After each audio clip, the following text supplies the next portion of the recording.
আপনি ভাইরাল হওয়ার জন্য ভিডিও করলেন কেন?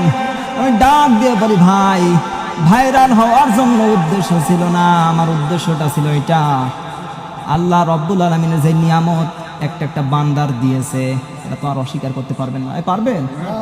কখনোই সম্ভব না। আল্লাহর নিয়ামত, আল্লাহ এই জন্য আল্লাহ রব্বুল আলামিন তাকিয়ে দেখেন, বাংলাদেশের অনেকও মানুষ আছে যারা নিজের সুরটাই নিজে কন্ট্রোল করতে পারে না। আছে না নেই? আছে আছে।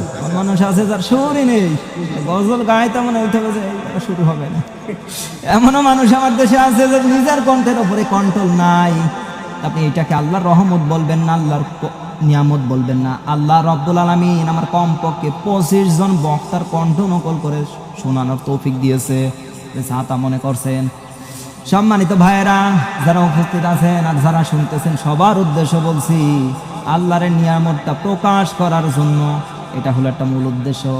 আর একটা উদ্দেশ্য, বর্তমান ফেসবুকে ইউটিউবে বিভিন্ন ধরনের অশ্লীল ভিডিওগুলো যেগুলো আপলোড হচ্ছে, যেগুলো মানুষ দেখছে, যুবকের চরিত্র আজকের সারখার হয়ে যাচ্ছে। মুফতি আমির হামজা একটা কথা বলতো, আমরা মাঠটাকে ছেড়ে দিয়েছি আর তারা 180 মাইল বেগে চালাচ্ছে। শেষ করব ভাই, আমার তো শুনতে এত। আমি তুফাজ্জলের ওয়াজ যে শুনতে চাচ্ছেন, হ্যাঁ সেটা আমি একটু শোনাচ্ছি। আচ্ছা আচ্ছা, ঠিক আছে।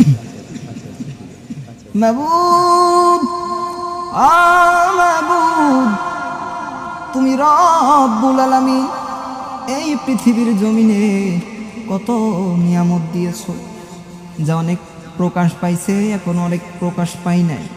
মাবুদ রে, আমি মনে করতেছি যে এই কণ্ঠগুলো তুমি আমার ভিতরে ভিতরে দিয়ে দিছো। মাবুদ, অনেকে অনেক কিছু শোভা পাই না, আর তুমি মাবুদ আমার এত বউলা ঢুকাই দিছো কণ্ঠের ভিতরে। হ্যাঁ মাবুদ।